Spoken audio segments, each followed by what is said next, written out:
Hello दोस्तों, स्वागत है आपका अपना YouTube channel let's do change पर। मैं हूं आपका दोस्त नितिन मिश्रा।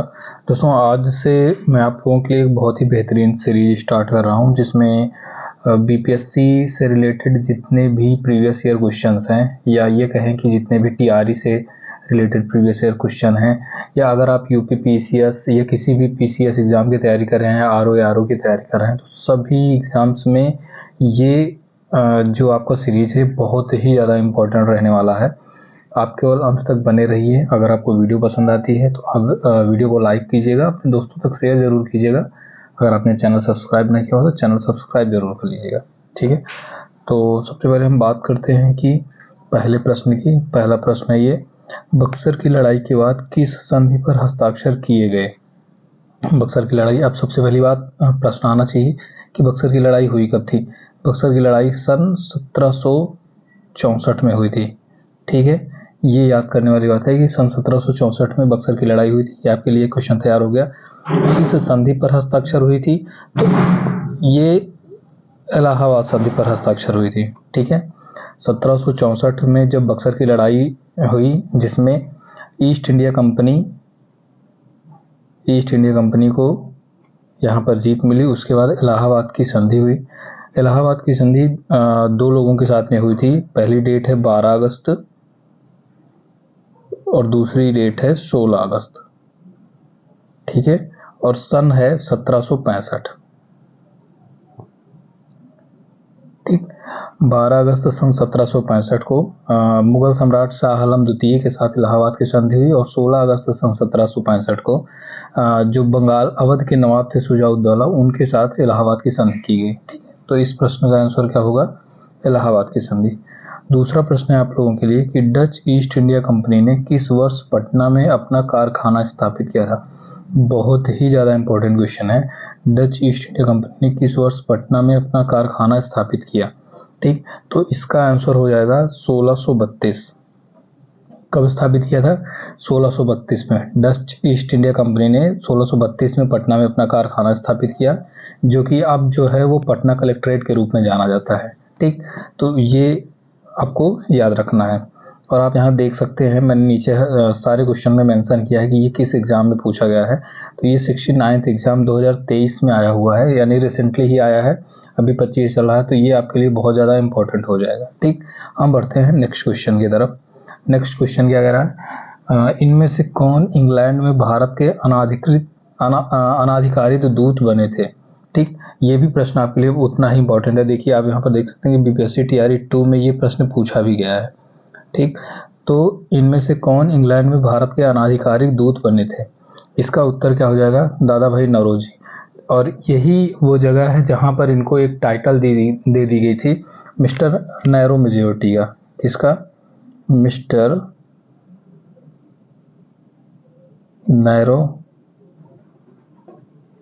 मेजोरिटी, क्योंकि बहुत ही कम वोटों से ये चुने गए थे, और वहाँ पर जो है इंग्लैंड में अनाधिकृत दूत बने थे। वहाँ की संसद में इन्होंने पार्टिसिपेट किया था, तो बहुत ही कम वोटों से जीते थे, इसलिए इनको मिस्टर नैरो मेजोरिटी कहा जाता है। तो इंग्लैंड में भारत के अनाधिकारिक दूत कौन बने थे? दादा भाई नौरोजी बने थे। ये आपको यहाँ पर याद रख के चलना है। और 1866 में ही ईस्ट इंडिया एसोसिएशन की स्थापना भी किसने की थी? दादा भाई नौरोजी ने की थी। ये आपको याद रखना है, ठीक। नेक्स्ट क्वेश्चन की तरफ बढ़ते हैं। नेक्स्ट क्वेश्चन है कि 1859 के भारतीय उत्प्रवास अधिनियम ने निर्धारित किया था कि ऑप्शन है, बागान श्रमिकों को बिना अनुमति के चाय बागान छोड़ने की अनुमति नहीं थी, बागान श्रमिकों को बिना अनुमति के जंगल छोड़ने की अनुमति नहीं थी, बागान श्रमिकों को शादी करने की अनुमति नहीं थी। तो इसका आंसर हो जाएगा, बागान श्रमिकों को बिना अनुमति के चाय बागान छोड़ने की अनुमति नहीं थी। देखिए, हुआ क्या था कि 1859 में अंतर्देशीय अधिनियम पारित किया गया, ठीक। 1859 में अंतर्देशीय अधिनियम पारित किया गया, जिसके तहत ये कहा गया कि जो बागान के श्रमिक हैं वो अपने अधिकारियों की बिना अनुमति के बागान छोड़ नहीं सकते, ठीक। तो 1859 में इसका आंसर क्या हो जाएगा? बागान श्रमिकों को बिना अनुमति के चाय बागान छोड़ने की अनुमति नहीं थी, ठीक। नेक्स्ट प्रश्न है, निम्नलिखित में से किसको grand old man of India के नाम से भी जाना जाता है? ये तो आई थिंक सभी लोग जानते होंगे कि इसका उत्तर है दादा भाई नौरोजी। दादा भाई नौरोजी को grand old man of India के नाम से जाना जाता है। और इनको मैंने अभी पहले ही बताया था कि इनको मिस्टर नेहरू मेजोरिटी के नाम से भी जाना जाता है। ठीक, अब अगर ये कहा जाए कि क्यों कहा जाता है, क्योंकि ये ब्रिटिश हाउस ऑफ कॉमन्स का चुनाव लड़ने गए थे और बहुत ही कम वोटों से जीते थे, और ब्रिटिश हाउस ऑफ कॉमन्स में ये चुने गए पहले भारतीय भी थे। ठीक, और इन्होंने एक पुस्तक लिखी थी, poverty and un British rule in India. पुस्तक का नाम है poverty and un British rule in India. बहुत ही इम्पोर्टेंट पुस्तक है और ये प्रश्न भी उतना ही ज़्यादा इम्पोर्टेंट है, तो ये आपको याद करके चलना है। देख सकते हैं ये आप TRE 3 में ये प्रश्न पूछा भी गया है। अगले प्रश्न की तरफ बढ़ते हैं। अगला प्रश्न है, 1857 के विद्रोह के मध्य नाना साहब ने अपने आप को मुगल सम्राट का क्या घोषित कर लिया था? तो इसका ऑप्शन है नाइब, पेशवा या वजीर। उपरोक्त में से एक से अधिक, उपरोक्त में से कोई नहीं। तो ये प्रश्न आपको बताना है। TRE 3 का जो एग्जाम कैंसिल हो गया था उसमें 6 to 8 में ये प्रश्न पूछा गया है कि 1857 के विद्रोह के मध्य नाना साहब ने अपने आप को मुगल सम्राट का क्या घोषित कर लिया था।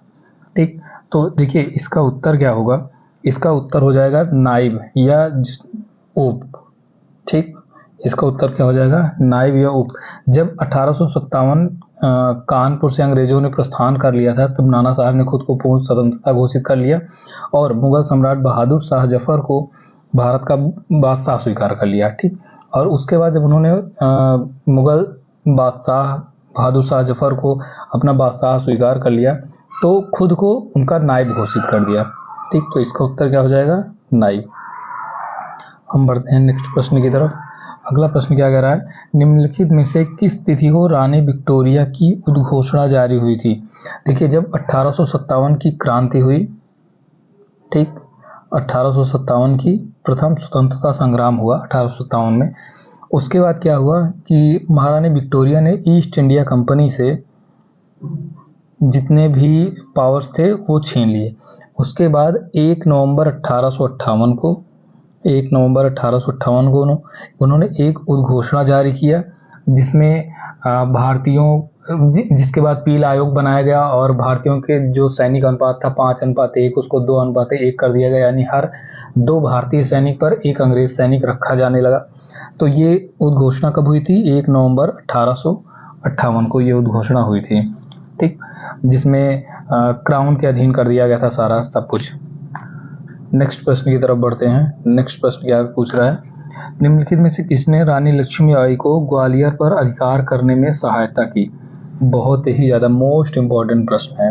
ठीक, ये बहुत ही इम्पोर्टेंट प्रश्न है, ये आपको याद करके चलना है। TRE 2 में ये प्रश्न पूछा भी जा चुका है कि किसने रानी लक्ष्मीबाई को ग्वालियर पर अधिकार करने में सहायता की थी? अफगान ने, ईरानी ने या मुगल ने? उपरोक्त में से एक से अधिक या इनमें से कोई नहीं। देखिए रानी लक्ष्मीबाई जो है एक व्यक्ति थे, बंदा नवाब अली बहादुर द्वितीय। इनको अपना क्या मानती थी, भाई मानती थी।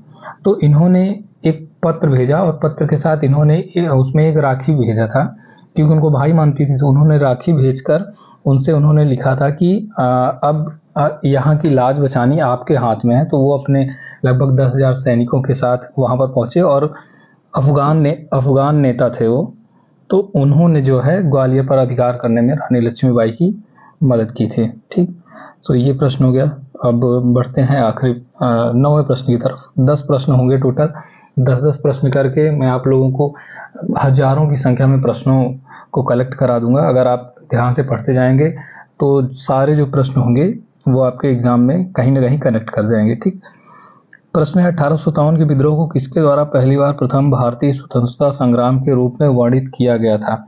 आई थिंक ये प्रश्न जो है इसका उत्तर लगभग सभी को पता होगा कि इसका उत्तर क्या हो जाएगा, BD सावरकर। BD सावरकर ने प्रथम भारतीय स्वतंत्रता संग्राम के रूप में इसको वर्णित किया था। किसको, 1857 के विद्रोह को। अच्छा, आप लोग बता सकते हैं कि 1857 का विद्रोह किस डेट से शुरू हुआ था? ठीक, 1857 का विद्रोह का जो ऑफिशियल डेट था कि किस तारीख से ये क्रांति मानी जाती है। ठीक, इसका उत्तर हो जाएगा 10 मई 1857।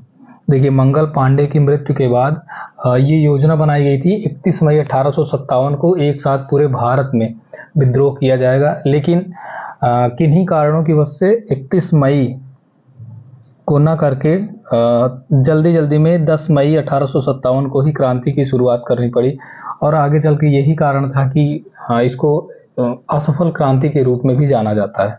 ठीक, आखिरी प्रश्न पर हम चलते हैं। आज का आखिरी प्रश्न है ये, किस अंग्रेज सैन्य अधिकारी ने झांसी की रानी को यह कहते हुए श्रद्धांजलि दी थी कि यहाँ वह औरत सोई हुई है जो विद्रोहियों में एकमात्र मर्द थी?